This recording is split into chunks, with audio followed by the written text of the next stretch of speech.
네, 안녕하세요. 네, 오늘은 교과 제9과 이 모든 날 마지막에 히브리서의 기별, 그게 전체 제목이고요. 오늘은 예수 온전한 제물에 대해서 은혜를 나누겠는데요. 예수님이 온전한 제물이 되셨다라는 거. 그래서 잠언 19장 11절에 보면은 그 허물을 용서하는 것이 자기의 영광임이라 그랬어요. 허물을 남에게 죄를 용서하는 것이 자기의 영광이니라. 우리 죄의 본질을 가진 사람들은 절대 남을 용서할 수가 없죠. 왜냐하면은 그런 남을 통해서 내가 많이 마음이 헐트를 당하고 있기 때문에 그 값이 너무 커서 우리 생각에는 그 값이 너무 커서 그 죄인을 용서할 수가 없어요. 우리를 힘들게 하는 사람들. 그래서 이런 우리들, 용서하지 못하는 그런 죄의 본질을 가진 우리들에게 다 우리가 예수님이 온전한 제물이 되셔서 이렇게 용서하지 못하는 그 죄의 싹슨 사망인 그 값을 짊어지고 십자가에서 돌아가셨기 때문에 우리가 다 은혜의 빚진 자라는 거죠. 그래서 예수님께서 십자가에서 아버지 저들의 죄를 용서하소서 저희가 하는 것을 알지 못한다라고 하시면서 십자가에서 우리의 모든 죄를 다 용서하시고 가셨다라는 거죠. 그래서 우리가 다른 사람을 용서할 수 있는 것은 우리 자신의 죄가 정말 얼마나 크고 사망인 것을 알 때, 그래서 용서받기 위해서 하나님을 갈급한 심령으로 찾을 때 그 이르러 오는 용서의 은혜, 그 은혜가 우리에게 이르러 왔을 때 우리는 그 예수님의 사랑의 마음으로 다른 사람들을 용서하게 되고 또 하나님께 영광이 되는 것을 알 수가 있습니다. 예수님께서 이런 우리를 위해서 제물이 되셨다라는 거죠. 제물은 뭐죠? 완전히 이따 이제 제물의 종류를 여러 가지를 이제 같이 은혜를 나눌 건데요. 완전히 피를 흘리시면서 자신의 것은 남은 것 하나도 없이 우리의 죄를 해결하셔서 우리에게 기쁨과 평안 안에서 살면서 하나님께서 다시 우리를 회복시키셔서 그 기쁨을 누리기 위해서 하나님께서 예수님을 온전한 제물이 되게 하셨다라는 것을 알 수가 있습니다.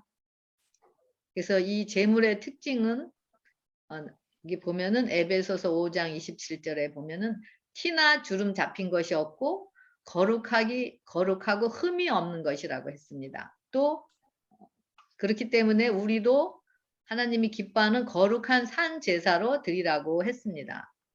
여기 보면은 제사에서는 제물마다 소금을 쳤다고 해요. 왜 그러냐면은 이 소금은 바로 그리스도의 의를 의미하기 때문에 그리스도의 의만이 그 제사를 하나님께 간합되도록 만들 수 있다라는 것을 의미합니다. 그래서 예수님께서는 너희 속에 소금을 두고 서로 화목하라고 말씀하십니다. 우리 자신을 하나님이 기뻐하시는 거룩한 산제사로 드리는 것이 바로 구원하는 소금인 예수님의 의를 받은 자들임을 알 수가 있습니다. 그래서 그럴 때 그 예수님의 의의 품성을 통해서 우리가 세상의 소금이 되어 그 소금이 어떤 역할을 하죠? 바로 방부제의 역할을 하듯이 그 사람들 중에서 죄인을 구원하는 일들을 우리가 할 수가 있는 것이죠. 그래서 악을 방지하는 역할. 그런데 만약에 그 소금이 맛을 잃으면, 즉 그리스도의 사랑이 없이 우리 마음속에 그리스도의 사랑이 없이 경건의 모양만 있다면 우리가 세상에 구원하는 가마를 끼칠 수가 없는 것이겠죠. 이럴 때 우리가 생명에서 생명에 이르는 향기가 되어야 될 텐데 향기가 될 수가 없겠죠. 그래서 우리가 세상의 소금이 되고 됐을 때 우리가 생명에서 생명으로 이르는 향기가 되고 또 하나님의 은혜에 참여를 하는 자들이 되게 될 수가 있는 것이죠. 그래서 우리가 이럴 때 우리가 허물을 용서하는 것이 자기의 영광이라고 아까 말씀드렸는데요. 그래서 그런 사람들이 용서받은 사람들, 우리가 소금으로서의 그런 하나님의 마신 그런 향기, 의의 품성의 맛을 내는 자들을 바로 허물을 용서받은 자들이기 때문에 남들을 용서할 수 있다라는 것. 그럴 때 우리가 그 하나님의 용서의 은혜가 너무 크기 때문에 그런 사람들을 용서하게 되고 그것이 바로 하나님께 영광을 드러내는 것을 알 수가 있습니다. 그래서 이런 제물의 특징이 바로 오직 예수님만이 제물이 될 수 있었다라는 것을 알 수가 있습니다. 그래서 아무리 이스라엘 백성들이 그렇게 수많은 제물을 매일 드리고 몇 번씩 드리지만은 그것이 진정한 그런 하나의 형식적인 거 외에는 의식적인 거였지 진정한 죄를 사할 수 없는 거라는 것을 알 수가 있습니다. 여기 기억절은 그가 거룩하게 된 자들을 한 번의 제사로 영원히 온전하게 하셨느니라. 우리의 죄가 예수님을 죽게 하셨고 그리고 피를 흘리게 하였다라는 거죠. 지금도 그 흘리신 피가 헛되지 않게 하시기 위해서 계속 회개한 영혼들을 위해서 흘려주고 계시는 것을 볼 수가 있습니다. 그래서 예수님을 의미하는 그 성소는 바로 죽음의 이야기이고 또 피의 이야기입니다. 녹음한 거다. 그럴 때 우리는 성령의 삶인 부활의 삶, 바로 영원한 하늘의 삶이 우리에게 이르러 올 수가 있는 것입니다. 여기 성소에 여기 구조가 있는데요. 바로 이 성소가 하나님 나라의 상징인데 이런 성소가 바로 이스라엘 백성들에게 죄를 해결하기 위해서 제정하신 하나님의 방법인 것을 볼 수가 있습니다. 그리고 이 성소가 바로 구원에 이르는 청사진인 것을 알 수가 있습니다. 이 구조를 잠깐 짚고 넘어가면은요, 이 광야는 바로 번제단 안으로 들어가기 전에 들어가기 전에 광야예요. 우리가 이 광야 생활을 할 때 너무 힘든 일들이 많죠. 너무 괴로운 일도 많고 뭐 아는 문제도 많고 그렇지만은 그런 것들이 그런 광야의 삶을 통해서 우리의 그런 본질의 이기심의 진들, 시기심, 질투심, 탐심, 교만, 또 용서하지 못하는 그런 진들을 하나하나 빼는 것이 이 광야예요. 그래서 이 광야에서 하나하나 우리의 이기심을 하나하나 빼면서 점점점 이제는 나에게는 의지할 것이 없다라는 것을 이 광야에서 알게 되고 그러면서 이제는 완전한 자아의 포기까지 이르면서 양을 끌고 여기 들어가게 되죠. 여기서. 그래서 여기 입구에서 양을 잡게 되고 양을 먼저 양에게 안수하고 자기 죄를 고백하고 그리고 죄인이 양을 죽입니다. 죽이면서 이 번제단에서 태우게 되고 그리고 요 물두멍에서 손을 씻는데요. 이 물두멍은 바로 침례를 의미합니다. 여기 십자가에서 여기 죽고 여기 부활한 여기 침례를 의미하고요. 그 다음에 물두멍에서 듣고 그 다음에 여기가 성소 여기 성소에는 여기 성소하고 지성소로 나눠 있는데요.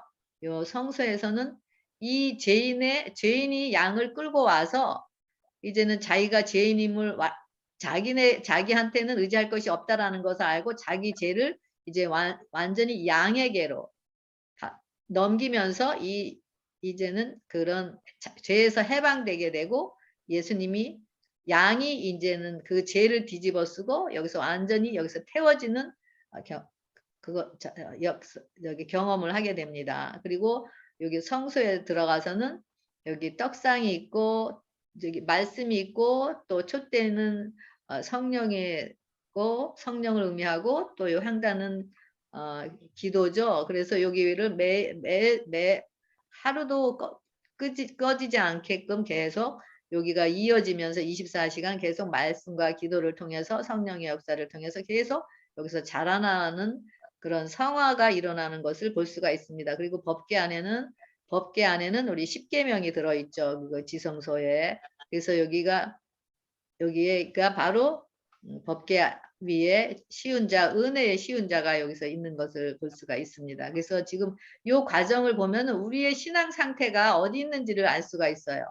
우리가 광야에서 아직도 계속 우리 자아의 그런 돌멩이들을 빼내고 있는가, 이기심을 빼내고 있는 상태인가. 그래서 그런 상태를 통해서 완전히 자기가 사망이라는 것을 알고 자기를 완전히 죽음까지 십자가, 번제단의 십자가를 얘기하죠. 십자가로 가게 됐는가, 아니면은 더 나아가서 여기 성소에서 여기서 계속 번제단에부터 여기서 이제 생명으로 계속 여기서 자라남이 있죠. 그래서 자라나고 있는가, 아니면 여기 지성소는 여기 이제 심판이 이루어지는 것이죠. 바로 그래서 여기 우리가 믿음으로 우리가 하늘 성소에서 이루어지는 일들이 지금 이 땅에서도 우리에게 이루어지고 있는가. 그래서 우리의 신앙에 지금 그런 현주소가 어디 있는가를 바로 이 도표를 통해서 우리가 알 수가 있습니다. 그래서 이런 과정을 통해서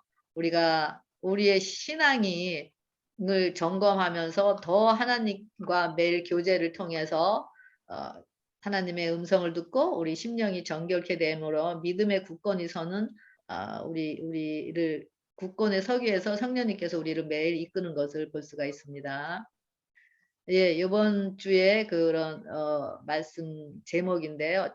첫째 날은 제물이 필요했던 이유는이고, 그다음에 두 번째는 다양한 종류의 제사들이고, 또 세 번째는 예수님의 온전한 희생, 네 번째는 십자가와 용서의 대가, 그다음에 다섯 번째는 심판과 하나님의 음성인데요.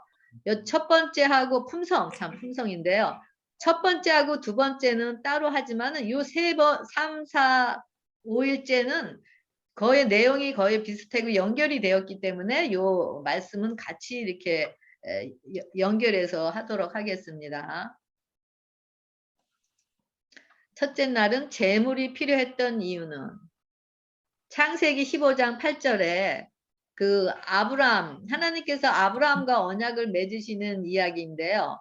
언약은 브리트라고 합니다. 그래서 그렇게 중간을 쪼개고 이렇게 짐승의 중간을 쪼갠 것을 마주 대하여 놓는 것을 얘기를 하는데요.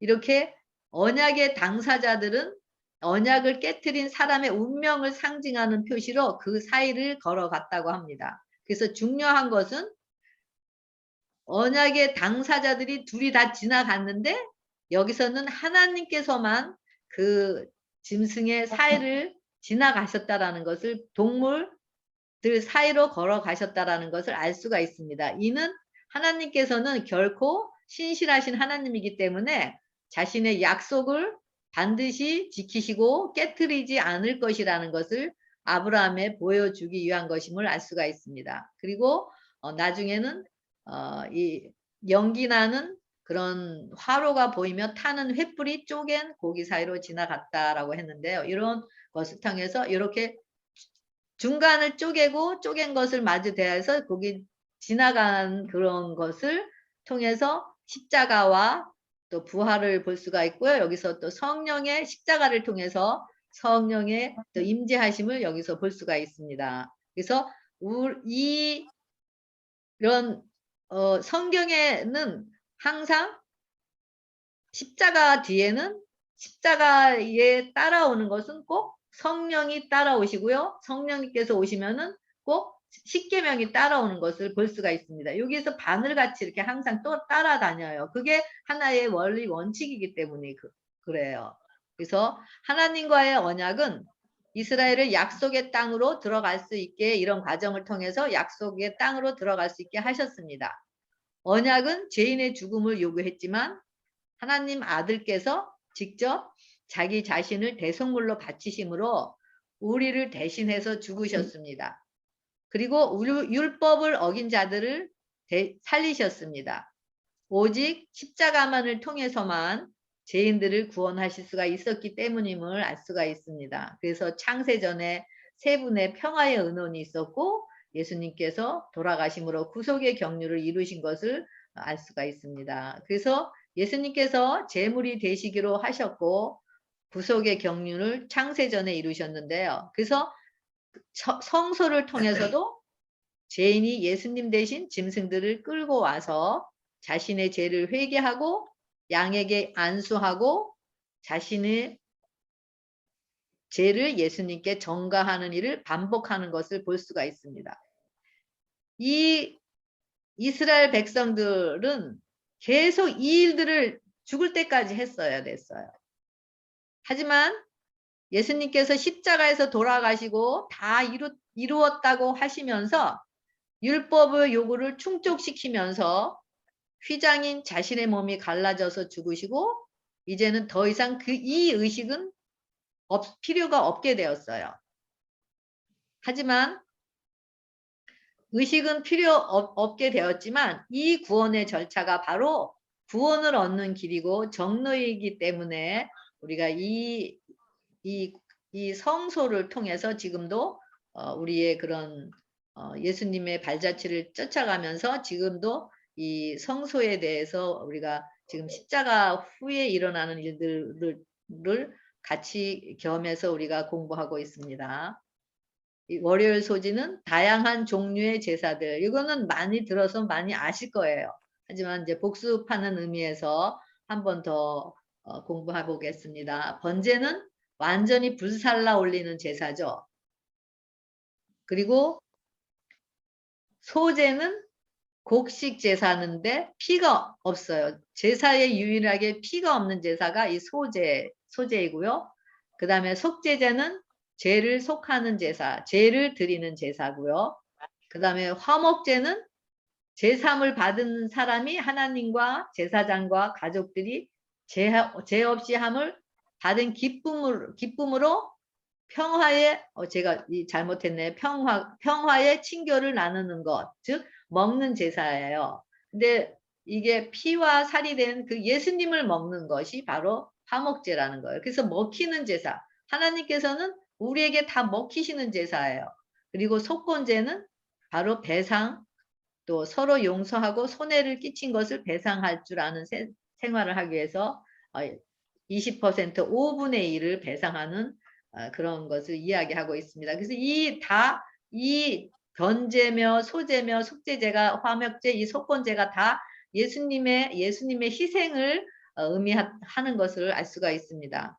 고린도전서 5장 26절에는 죄를 알지도 못하신 분을 죄로 삼으셨다고 했습니다. 그래서 예수님 자체가 우리 죄가 되셨다라는 의미입니다. 그래서 예수님은 완전히 불살라지면서 번제로 자신을 온전히 드리셨고 또 곡식으로 온전히 으깨지고 다져지면서 기름을 짜듯이 이겨지는 소재로 희생이 되셨습니다. 그리고 그분은 우리를 위해 우리에게 먹힘이 되셨습니다. 그분의 살과 피를 먹음으로 그분의 희생에 동참하도록 하시기 위한 것이었습니다. 우리 죄인들을 위해서. 그리고 그분의 생명의 떡과 피를 우리가 먹고 영생할 수 있게 하셨고 또 아담 안에서 사망이 된 죄를 십자가에서 대속하셨습니다. 그래서 우리는 아버지와 아들과 함께 사귈 수 있게 된 것입니다. 이것도 예수님께서 친히 씻어주신다는 것을 가리키는데요.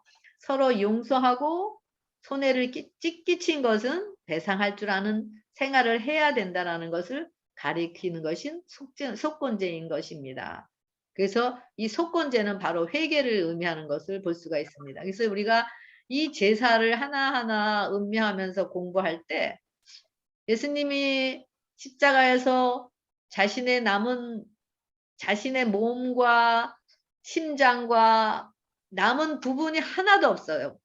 물과 피까지 다 쏟으시고 곡식이 돼서 이기시면서 기름까지 짜시면서 온전히 자신을 완전히 희생에 대해서 완전히 없앤 바 된 것은 바로 우리 죄의 본질을 가진 영혼들을 바로 구원하기 위해서 이런 제물이 되셨다라는 것을 알 수가 있습니다. 그래서 우리가 이런 예수님께서 행하신 그런 우리를 위해서 행하신 엄청난 희생과 사랑을 우리가 더 많이 알아갈 때 우리는 그 사랑과 희생 때문에, 그 희생의 강건 때문에, 사랑의 강건 때문에 우리가 좋아하는 이기심을 버리게, 배설물로 여기게 되고, 그 예수님의 사랑을 우리 심령에 받아들이면서 예수님을 영접하는 귀한 결과를 가져오게 되겠죠. 그래서 우리가 하나님께서도 바로 이러한 번제를 통해서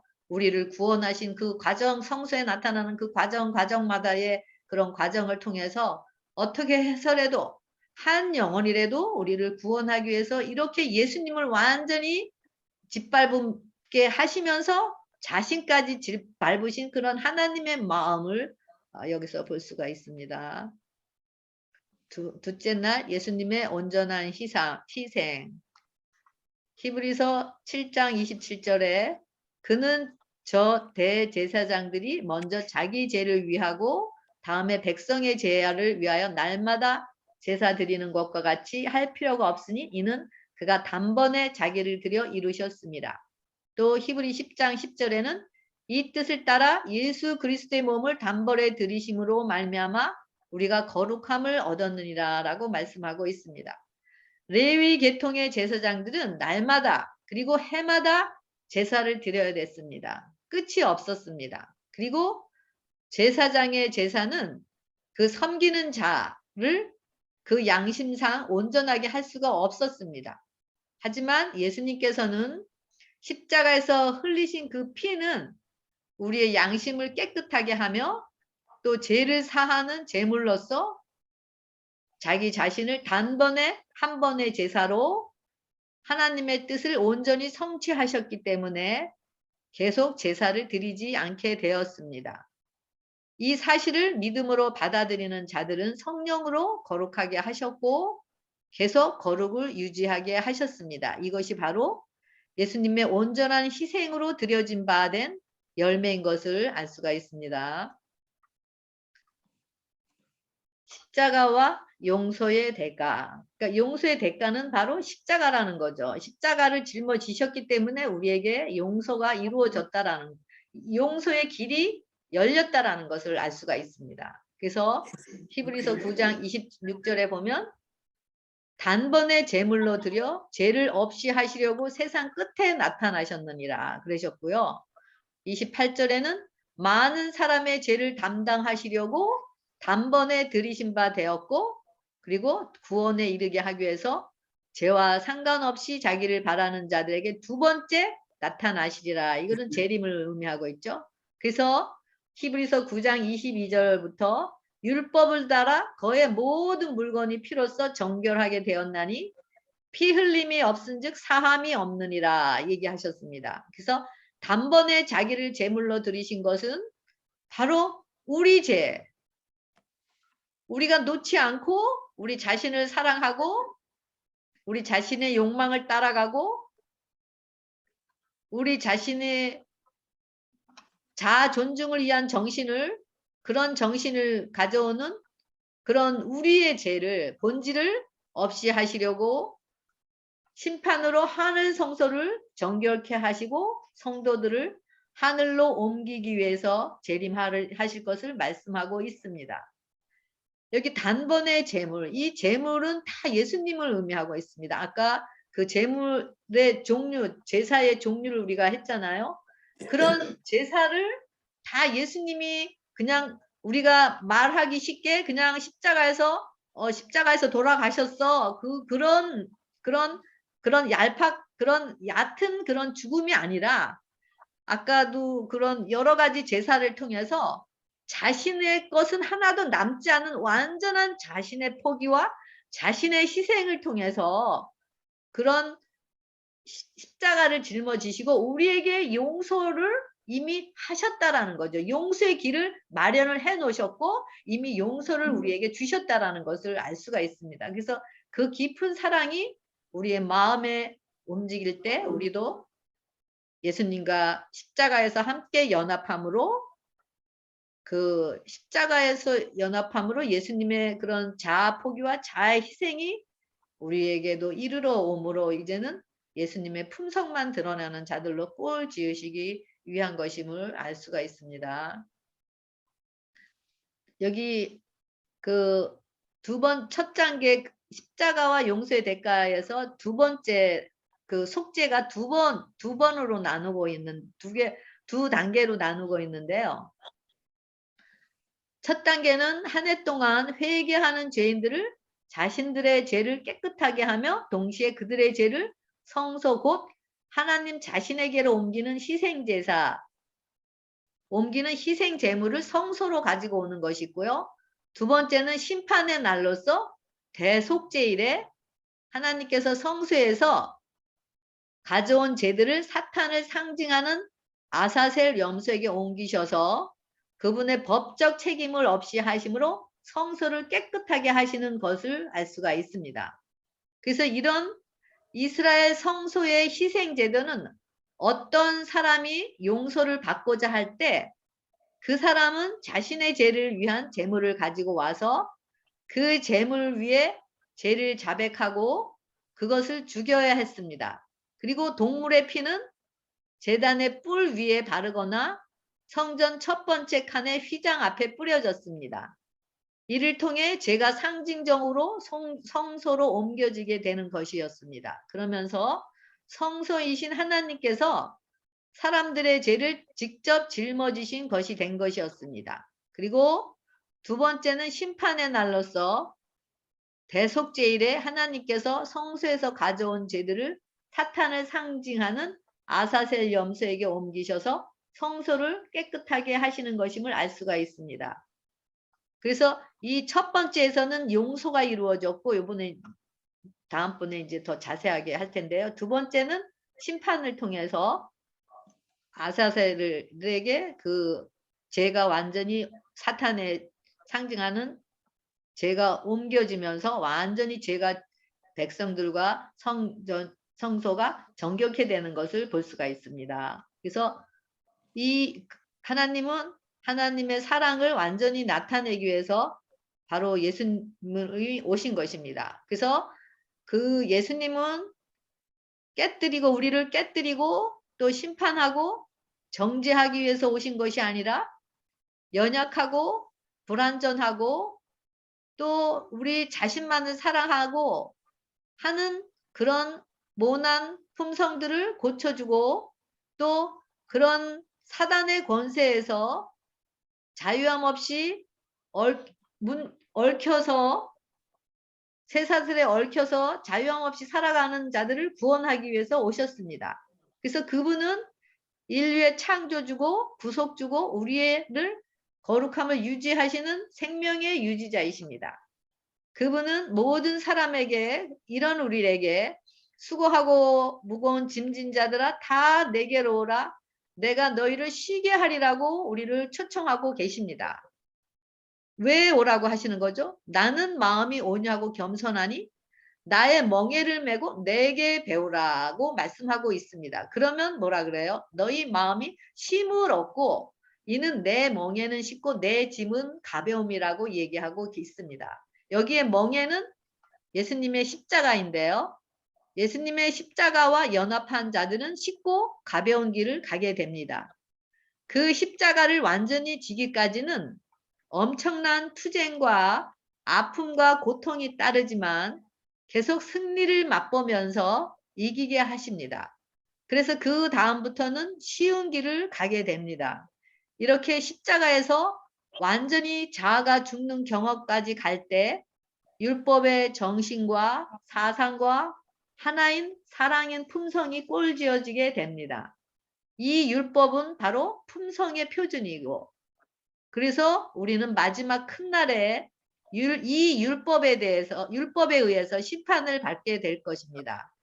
지금 하루하루가 우리에게 주어진 그 기간이 은혜의 바로 기간입니다. 우리에게 하루를 주시고 또 일어나면 또 다른 하루를 주시고 바로 이 하루하루가 바로 우리가 이 품성의 표준인 율법이 우리 속에 이루어지게 하시고 영원한 생명을 소유하기 위해서 바로 우리에게 주어진 은혜의 기간인 걸 알 수가 있습니다. 그래서 이 율법을 예수님께서 십자가에서 다 이뤘다 하시면서 이 율법을 완성하신 그 예수님을 회개와 정결케 하는 믿음을 통해서 우리 안에 영접할 때 우리는 그 중보자로 인해서 우리의 율법의 요구를 충족시키면서 우리가 예수님의 생명으로 은혜 안에서 성장하며 살아가게 되는 것입니다. 여기 나와 있는 것들이 뭔지 아시겠어요? 이게 바로 비행기를 탈 때 필요한 수속 과정이에요. 제가 과거에도 한번 말씀드린 것 같은데요. 제가 과거에 비즈니스를 하기 때문에 한국에 자주 다녔었어요. 그래서 한국에 자주 가다 보니까 또 그 마일리지도 생겨서 이제 비즈니스 클래스를 타고 다녔는데, 그래서 그 비즈니스를 한국에서 이제 볼일을 다 보고 이제 미국으로 오기 위해서 이제 공항에 갔었습니다. 그리고 공항에 가서 시큐리티 절차를 다 행한 후에 이제는 라운지에 가서 음식도 먹고 또 그동안 일을 보면서 만나신 분들 또 친구들에게 전화를 해서 또 감사하다고 이제 인사를 나누고 그러면서 그 라운지에서 시간을 보냈어요. 그리고 이제 비행기를 탈 시간이 돼서 짐을 챙겨 가지고 비행기를 타러 게이트에 갔는데요. 그 탑승 게이트에 갔는데 사람이 하나도 없고 거기서 일하는 사람들만 있는 거예요. 그래서 제가 이 사람들이 다 어디 갔냐고 거기서 물어봤더니 저보고 이름이 뭐냐고 물어봐요. 그래서 제 이름을 댔더니 왜 인제 왔냐 그러면서 이 안내원 이야기가 제가 비행기에 오르지 않아서 저를 찾느라고 방송으로 얼마나 많이 저를 찾는 제 이름을 대면서 방송으로 탑승하러 오라고 여러 번 저 이름을 부르고 저를 찾았다라는 거예요. 그런데 저는 정신이 다른 사람들과 전화하고 먹고 마시고 하면서 즐기면서 그 음성을 하나도 듣지를 못했어요. 그래서 제가 막 그 사람을 바로 비행기가 앞에 있었어요. 그래서 나 지금 타겠다고 그랬더니 안 된대요. 이미 문이 닫혔기 때문에 탈 수가 없다라는 거예요. 그래서 문을 열 수가 없대요.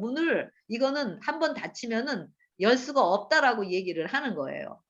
그래서 제가 비행기를 놓치는 그런 경험을 하게 되었었습니다. 여기 보면은 먼저 우리가 비행기 표를 사야지만 우리가 이제 그 공항에 가서 내려 갖고 시큐리티 체크업을 하잖아요. 그래서 거기에 다 스탑을 해야 돼요. 그리고 검사를 받고 그다음에 검사를 받은 다음에 다시 또 비행기를 타러 갈 때 다시 비행기표를 더 한 번 또 검사를 해요. 검사를 해서 자리랑 맞으면은 그때 비행기 안에 들어갈 수가 있고 그다음에 자리를 앉아서 우리가 비행기를 탈 수가 있는 이런 과정을 거치게 됩니다. 바로 이런 이사야 43장 25절에는 나는 나를 위하여 내 허물을 도말하는 자니 내 죄를 기억지 아니하리라고 이야기하고 있습니다. 제가 그 공항에 들어가서 스탑 사인에 딱 쓴 다음에 그 하나하나 시큐리티 그 체크를 과정을 바로 하게 되는데요.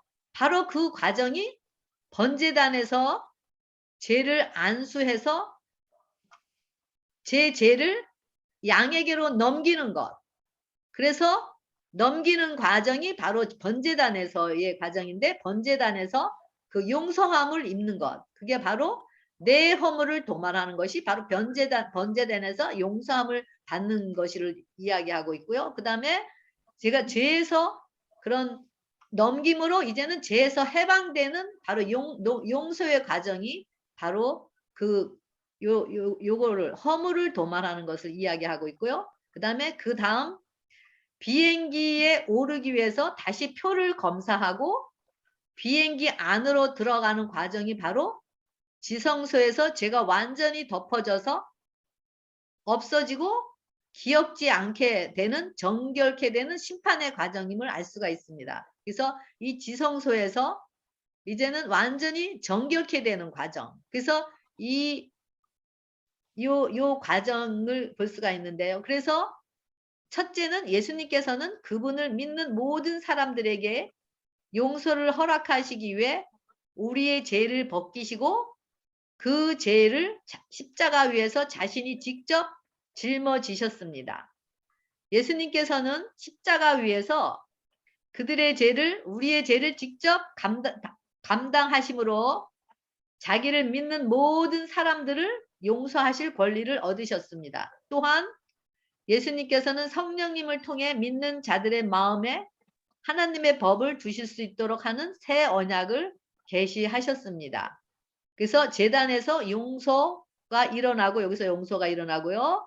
그 다음에 지성소에서는, 여기 지성소에는 정결케 하는 중보 사역이 여기 두 번째 단계가 일어나는데요. 두 번째 단계는 바로 심판, 곧 재림전 심판으로 이루어지는 것을 이야기하고 있습니다.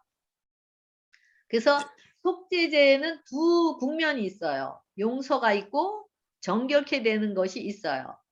그래서 아까도 이사야 43장 25절에 나 곧 나를 위하여 내 허물을 도말하는 자니, 허물을 도말하는 자는 바로 속죄를 얘기하는데요. 이거는 하타르라고 하는데 이거는 용서를 의미하고요. 십자가에서, 번제단에서, 성소에서, 이제 번제단에서 죽고 성소에서 이제 용서를 받은 걸 의미하고요. 그 다음에 내 죄를 기억지 아니하리라는 것은 바로 속죄하다는 것은 카파르를 의미하는데요. 여기서는 죄를 용서를 했지만은 그 휘장에 죄가 뿌려져 있어요, 여전히. 그리고 이 카파르는 완전히 죄를 덮어 지워버리는 거, 없어버리는 거를 의미하고 있습니다. 죄인이 양에게 안수하고 죄인이 양을 죽이고 흘린 피, 즉 용서된 피로 인해 성소 안으로 옮겨지게 됩니다. 이것은 십자가에서 온 인류의 죄가 다 용서받았다라는 것을 의미합니다. 요거를 의미하죠. 그리고 대속제일에, 요거는 이제 매일 이루어지고요. 그 다음에 요거는 대속제일에 1년에 한 번, 대속제일에 그 피를 법궤 위에 뿌림으로 영원히 죄를 덮어서 지우는 정결케 하는 의식, 정결케 해서 기억지 않게 하는 약속을 이루어지게 됩니다. 이것이 미래에 있을 사건이지만 우리는 현재 믿음으로 이 사실들을 우리 안에서 각자 경험 속에서 이미 누리고 있는 자들임을 알 수가 있습니다. 우리가 하늘에 이르는 것도 믿음으로 행하는 거고, 또 우리가 정결케 되는 것도 믿음으로 이루는 거고, 우리가 율법의 요구를 이루는 것도 믿음으로 이루는 거고, 모든 게 다 믿음이에요. 믿음이 없이는 우리가 그 하늘에 갈 수도 없는 거예요. 믿음이에요. 그래서 이 사실이 미래의 상황이지만 우리는 믿음으로 이미 이 땅에서 이런 것을 누리고 있다라는 것을 알 수가 있습니다. 그래서 여기 보면은요, 그리스도의 피가 죄를 완전히 없이 하지는 못할 것이었다. 그 죄는 최종적 속죄 때까지 성소의 기록에 남아 있을 것이다 라고 되어 있고요. 그리스도의 피가 회개한 죄인을 율법의 정죄에서 풀어줄 것이지만 죄를 완전히 없이 하지는 못할 것이었다. 그 죄는 최종적 속죄 때까지, 바로 이 심판 때를 의미하죠. 성소의 기록에 남아 있을 것이다. 이와 같이 모형에 있어서도 속죄 제물의 피는 회개한 사람에게서 죄를 제거하였으나 그것은 속죄일까지 성소에 남아 있었다라고 되어 있습니다. 예수님이 십자가에서 이루신 것은 구원의 시작을 의미합니다. 최종적 속죄가 아니라 하늘 성소에서 대제사장의 봉사를 가능케 하는 구원의 시작의 근거인 것을 볼 수가 있습니다. 예수님의 하늘 성소 봉사는 사람들의 삶 속에서 십자가를 통해서 죄 용서와 회복, 또 거룩해 함을 등을 가능케 하는 것을 알 수가 있습니다. 그래서 예수님이 신자의 삶을 조사하는 것은 바로 구원하기 위해서입니다. 그래서 우리 이런 아까 그런 것을 용서받고 정결케 하는 그런 믿음 안에서 살아가는 자들에게는 그 심판이 기다려지는 심판이 되겠죠. 왜냐하면은 그 심판을 통해서 온 천사들과 온 거민들에게 예수님은 의롭고 하나님은 의롭고 또 그래서 의로움을 입었다라는 것이 우리에게 의로움이 입혀졌다라는 것이 증명이 되기 때문인 것을 알 수가 있습니다. 목요소지 심판과 하나님의 품성. 여기 보면은 로마서 3장 25절에 예수를 하나님이 그 피로 믿음으로써 말미암아 여기를 하나님께서 예수의 피로 화목제물을 세우셨는데요.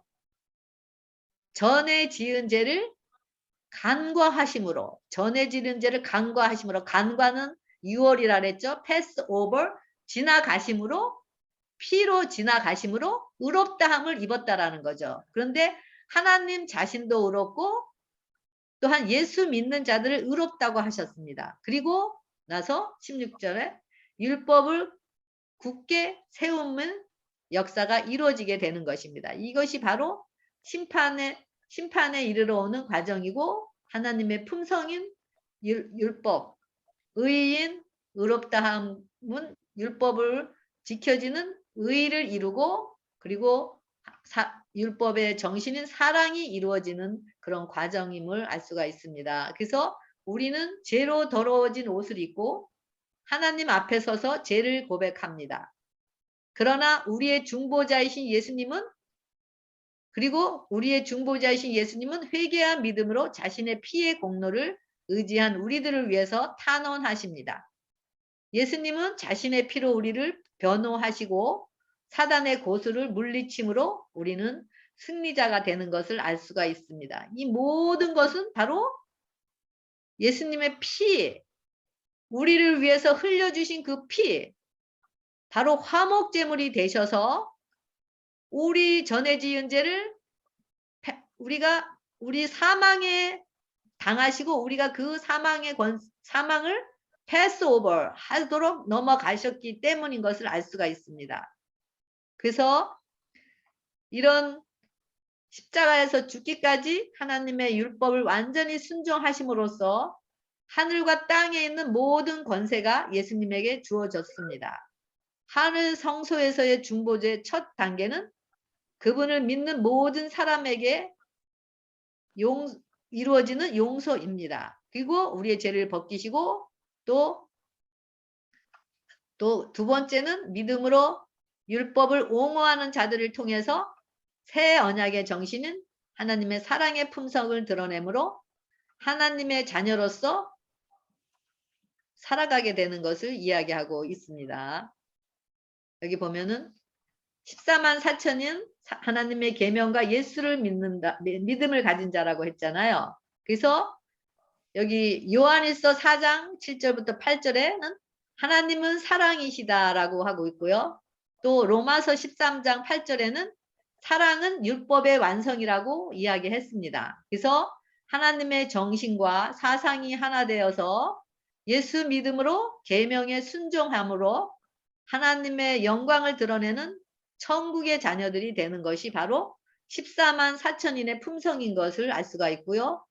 이런 자들이 심판에 이르지 않는 것을 알 수가 있습니다. 왜냐하면 예수님께서 이미 우리의 둘째 사망의 심판을 담당하셨기 때문이죠.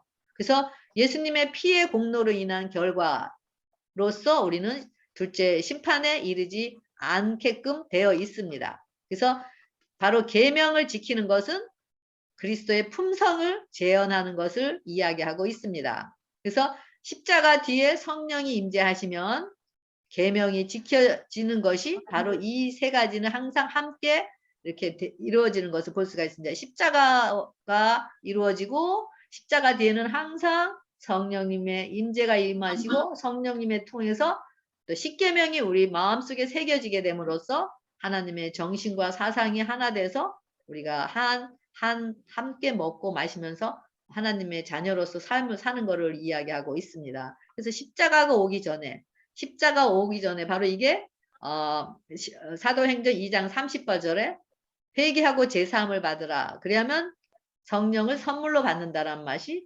말씀이 바로 이 말씀을 하고 있는 것을 볼 수가 있습니다. 그래서 이렇게 해서 번제단에서 십자가에서 예수님과 함께 죽은 자들은 예수님과 함께 부활의 생명으로 살아나서 성령의 능력으로 성화되면서 하나님과 언약을 이루어가는 거룩한 삶, 즉 신의 성품을 드러내는 자들로서 열매를 맺는 자들이 되는 것입니다. 그래서 이런 과정을 통해서 믿음으로 예수님이 우리의 소유주가 되고, 그리고 그리스도로 인해서 만물이 하나로 통일된 것 같이 우리도 믿음으로 예수님, 성령님, 하나님과 하나 되어서 만물의 주인이신 예수님을 모시면서 만물을 지배하는 특권을 누리게 되는 것에 이르게 됩니다. 이 모든 것이 예수님께서 우리 안에 계시기 때문에 이루어지는 선물이고 특권인 것입니다. 이것은 믿음으로 개인의 경험으로 이루게 되는 선물인 것입니다. 그래서 우리가 이 땅에서 살지만 용서와 정결함의 약속들을 주장하면서 예수님과 함께 누리고 나누는 것이 바로 우리의 특권임을 알 수가 있습니다. 우리 네 번째, 심판과 하나님의 품성인데요. 똑같이 예수님의 희생이 단번에 드려진 이유는 바로 첫 번째는 그 온전한 효력을 가지고 있고 단번에 정결케 되었기 때문인 것을 알 수가 있고요. 두 번째는 죄를 깨끗하게 하실 뿐 아니라 죄를 제하심으로 성화가 은혜로서 성화가 이루어졌기 때문인 것을 알 수가 있습니다. 그래서 예수님의 희생은 온전한 효력을 가지고 있지만 레위 계통의 제사장들은 그들의 사역이 온전한 효력을 발휘하지 못했기 때문에 계속 반복하여서 제사를 드려야지만 했습니다. 그렇지만 예수님의 희생은 우리가 담대하게 하나님 앞으로 나아가 왕같은 제사장으로 그분을 섬길 수 있도록 우리를 깨끗하고 거룩하게 하셨습니다. 이런 예수님의 무한하신 사랑을 더 깊이 교제를 통해서 만남으로 알아갈 때 우리의 생각과 갈망은 그리스도의 뜻에 굴복되게 될 것입니다. 그리고 오직 죽음을 당하신 어린 양만이 우리의 유일한 소망으로 의지하게 되게 꼴지어지게 됩니다. 여기 보면은 심판의 기준이 되어 있는데요. 마지막에는 품성은 율법에 의해서 모든 사람들이 심판을 받게 됩니다. 그래서 품성은 율법이라는 저울 위에 올려짐으로 모든 사람들은 양과 염소 중 어느 무리에게 속하게 됩니다. 율법에 순종함으로써 하나님께 거룩하게 되든지 아니면 범죄로 인하여 죄로 더럽혀지든지 둘 중 하나에게 속하게 됩니다. 자기의 죄에 대한 회개, 그리스도께 대한 믿음, 하나님의 완전한 율법에 대한 순종을 통해서 죄인은 전 그리스도의 의를 소유하게 됩니다. 이 길만이 의를 얻는 길인 것을 알 수가 있습니다. 그럴 때 우리는 예수님의 의로 인해 의롭다함을 얻게 되는 것입니다. 그리고 우리의 이름은 어린 양의 생명책에 기록이 되고 또 하나님의 자녀로서 왕족의 가족으로 우리는 하늘에서 살게 됩니다. 그래서 하늘에는 완전한 질서, 완전한 순종, 완전한 평화가 조화가 되어 있습니다. 이거 보면은요. 심판의 기준이 율법이라 그랬잖아요. 근데 양에게 든 자들은 양무리에 든 자들은 하나님의 종자, 우리가 원래는 마귀의 종자라 그러잖아요. 마귀의 자녀라 그러잖아요. 마귀의 자녀로서 거듭난 자들이 바로 하나님의 종자, 새롭게 재창조된 자들이 하나님의 종자. 어떻게 거듭나죠? 십자가를 통해서 성령을 선물로 받고 율법의 요구를 이루어지면서 그런 자들이 바로 하나님의 종자로 거듭난 자들이 바로 양의 무리에 속하고요. 그 다음에 양의 무리에 속한 자들은 율법의 순종이 믿음으로 순종이 이루어지는 자들이에요. 믿음으로 정결케 함을 입고 율법이 순종이 되어지는 자들이고요. 이런 자들은 예수님의 의를 입은 자들, 의의 옷을 입은 자들이고 사랑이 되어지는 자들. 왜? 사랑이신 예수님이 우리 안에 거하시기 때문에. 또 이런 자들은 십자가와 연합한 것을 알 수가 있습니다. 그래서 이 땅에서 우리가 재창조함을 그 율법의 순종이 되어지는 자들. 그래서 이렇게 그리스도께서 오실 때에 그분은 어떤 개인의 품성도 변화시키지 않을 것입니다. 그래서 지금이 바로 귀중한 은혜의 시기는 바로 우리의 품성의 옷을 빨아서 어린 양의 피로 희게 하는데 바로 지금이 이 은혜의 기간인 것을 알 수가 있습니다. 우리 다음에 보면은 염소. 이 염소도 똑같이 우리가 심판의 기준이 율법인데요. 염소는 마귀의 종자인데 여전히 마귀의 종자예요. 그렇기 때문에 마귀의 종자로서는 율법에 순종을 할 수가 없어요. 불순종이에요. 그리고 이런 불순종하기 때문에 의의가 이루어질 수가 없고 사랑이 없어요. 그리고 십자가와 연합한 경험이 없기 때문에 성령의 임재가 없기 때문에 이렇게 이런 염소의 무리에 들 수밖에 없고 결국에는 나중에는 염소가 모든 죄들이 다 염소로 아사셀의 염소가 옮겨지면서 이제는 광야로 쫓겨남을 받는 그런 것을 당하게 되는 것을 이야기하고 있습니다. 그래서 이렇게 회개하는 영혼들의 죄는 하늘의 기록에서 옮겨져서 아사셀을 위한 염소, 죄악의 창시자인 사단에게, 염소인 사단에게 지어질 것이며 다시는 기억되지 않을 것이라고 했습니다. 바로 혈과 육은 하나님의 나라를 유업으로 받을 수 없고 또한 썩은 것은 썩지 아니한 것을 유업으로 받지 못하기 때문인 것을 알 수가 있습니다.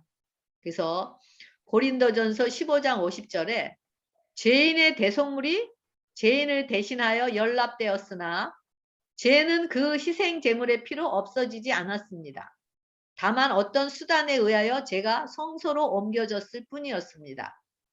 죄는 피를 드림으로써 그가 율법의 권위를 시인하고 자기가 범한 죄를 고백하고 장차 오실 구속주를 믿는 믿음을 통하여 용서를 바라고 있다라는 자신의 소원을 표시하였습니다. 그러나 율법의 선고에서 완전히 해방된 것은 아니었습니다. 대속죄일에 대제사장은 회중에게서 받은 제물을 취하여 그 제물의 피를 가지고 지성소에 들어가 바로 율법을 넣어둔 법궤의 뚜껑에 해당되는 속죄소 위에 그 피를 뿌려 그 율법의 요구를 충족시켰습니다. 그리고 대제사장은 중보자의 자격으로 모든 죄를 자기가 지고 성소에서 그 죄를 옮겨졌습니다. 그리고 그는 손을 염소의 머리 위에 얹어 그 모든 죄를 고백함으로 상징적인 의미에서 그 죄를 자신에게서 염소에게로 옮겨졌습니다. 그 후에 그 염소는 쫓겨나게 되었는데요. 그것으로서 제가 영원히 백성에게서 분리되는 것으로 간주되었습니다. 아까 보여드린 비행기 얘기인데요.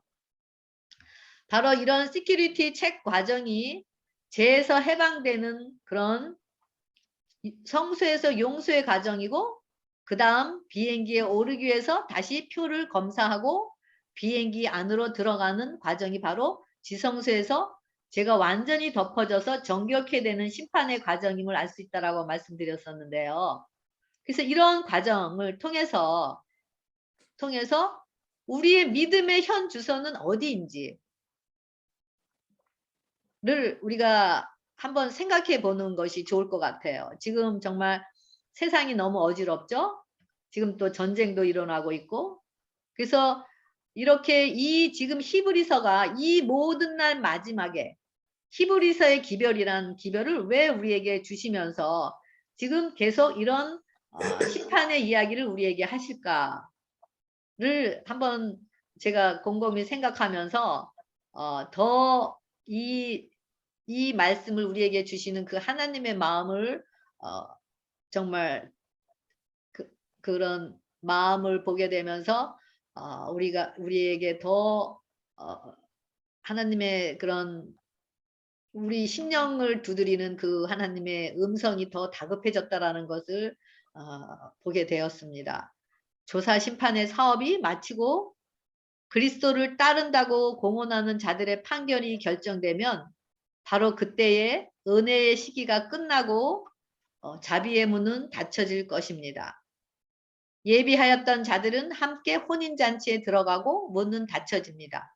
제가 비행기를 타지 못해서 놓쳐서 그 자비의 문이 닫혀진 것 같이 그 닫힌 문은 결코 열리지가 않을 것입니다.